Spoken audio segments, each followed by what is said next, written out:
Menace to Society is one of the best gangster slash crime movies I've ever seen.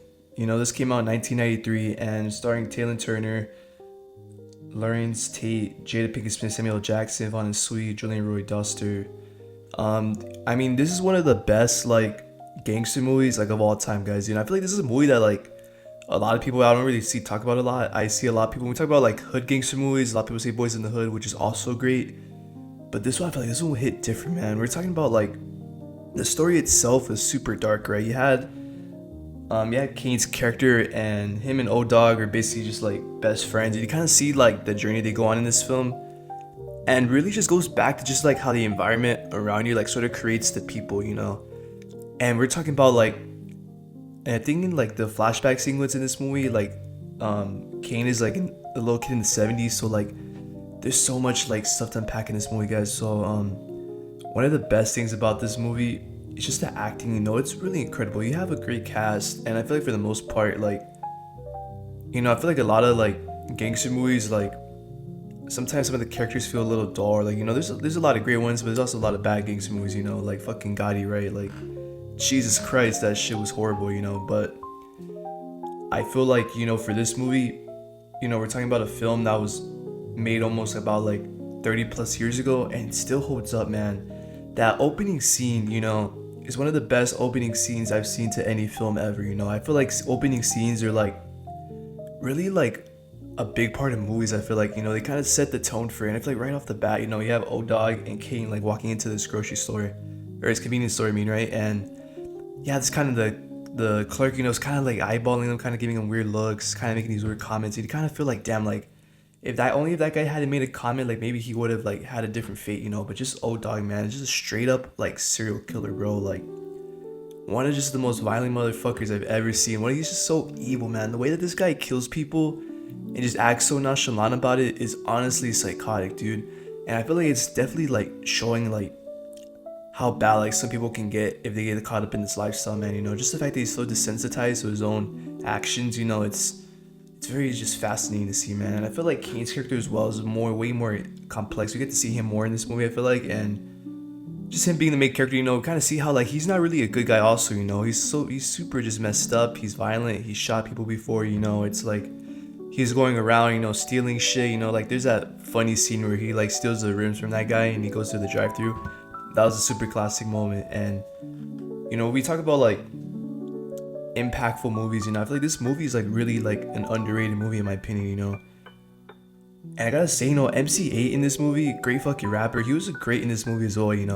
Definitely plays that role really well in my opinion. Just a lot of his lines apparently are improvised, so it just adds to the realism more. But I want to talk about one of my favorite scenes though in this movie. Just that flashback sequence where we see Kane as a kid. That is some of the best camera work, dialogue I've seen, in a gangster movie, right? And just a movie in general, just to see how the environment around him, it's sort of just sad to see, you're seeing all these people drinking, they're telling him how to shoot a gun, and it's next thing you see Samuel Jackson arguing with some other motherfucker. He ends up just shooting his ass in the face, dude. Dude, it is so intense in my opinion. I feel that's what this movie is trying to portray. It's trying to show that obviously during this time, there is so much violence in these communities, it sort of just creates this childhood trauma, I guess, and it sort of makes these people more prone to this lifestyle, and it's honestly sad to see, and I feel it's something that's really real and people have dealt with before, so I feel it's definitely something that's not a reach, and for the most part, I feel just overall, man, we talk about narration in a movie.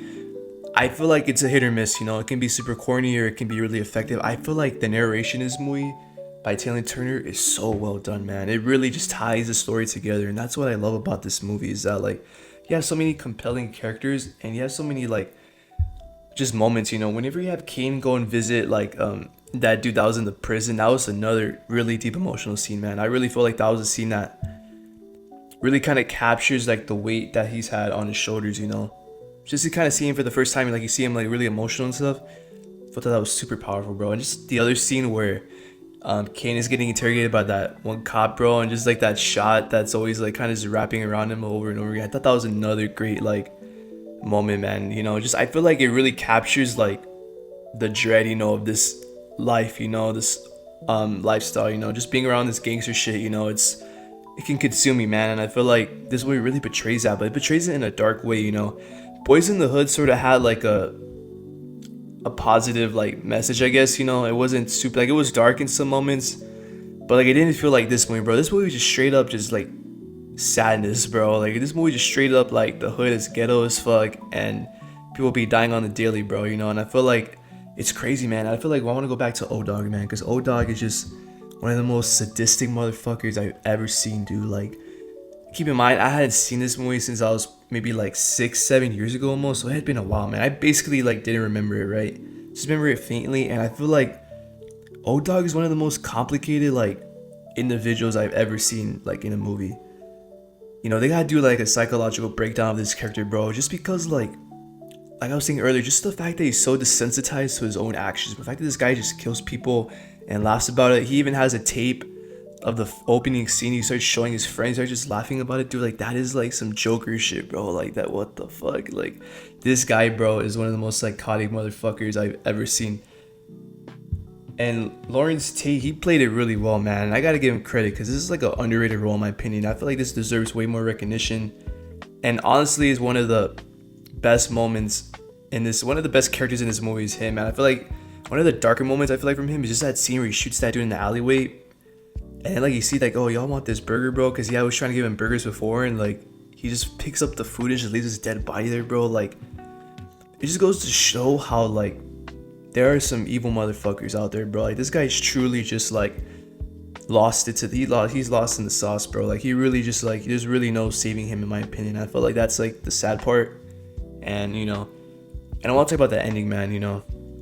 If you somehow have not seen Menace Society, you know, spoiler warning, but seeing Kane die, dude, it's super just depressing, bro, because it's right after, like, he's about to leave off to, like, Atlanta. I think he's trying to go to the movie with his girlfriend, which Jada Pinkett Smith also, she's great in this movie. And I didn't realize, man, like, how young she was when this came out. I mean, this is 30 years ago, but, like, I was like, wow, like, it's kind of crazy to see, like, movies, like, 30, 40 years ago, because, you know, just to see, like, all these actors are still alive and well, it kind of makes you feel like, damn, like, there's a lot of time that's passed since this came out. But, you know, back to the ending, man, I feel like super powerful ending. I feel like it definitely plays, I mean, there's always that meme, that cliche, like, every hood movie ends the same, but I feel like this one is so dark just because the way that he dies.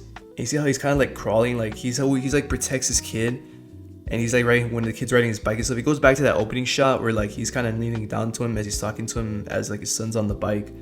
I thought that was, like, a good little, like, parallel, I guess. But just overall, dude, I feel like the way that they, like, he just gets shot, dude, it's, like, super violent, man. And it definitely goes back to, like, just that whole, like, that never ending cycle of, like, gangster shit, you know. Like, as long as you kind of stay in this hood, in this environment, like, your fates might always end up being the same. So I feel like for the most part, you know, when we talk about good gangster movies, man, I feel like this one doesn't get talked about enough. I wouldn't say it's super obscure. I don't think it's obscure, but I feel like, you know, this is a film that I thoroughly enjoyed, you know. And I feel like MC8's song Menace Society, I feel like that's such a great song. When the movie ends and you just hear that, it is a super just peak, man. We're talking about, like, great fucking acting all around, dude. And I feel like overall, like I said, you know, this is one of my favorite gangster movies of all time. I'm gonna give Menace Society an 87%. You know, this is really high up for me. I thought it was well acted. I thought the writing was great. I thought a lot of the scenes were powerful, you know. And I feel like it definitely just shows, you know, just how at this time in this era, you know, just in the hood, you know, especially, that people were just kind of going through this. This is just a thing that, like, as I was saying earlier, you know, just the fact that young kids are surrounded by this environment, it sort of turned them into these people, you know. It kind of makes you wonder, like, maybe if things were better, like, these people's fates would have not been so sad, you know, or so disappointing. But other than that, guys, you know, this is a quick little video. Thank you guys for watching, you know. If you guys like movies, movie reviews, whatnot, I've been posting more recently, so I'm gonna try to get more of these out. But other than that, y'all, hope y'all have a blessed day, and peace.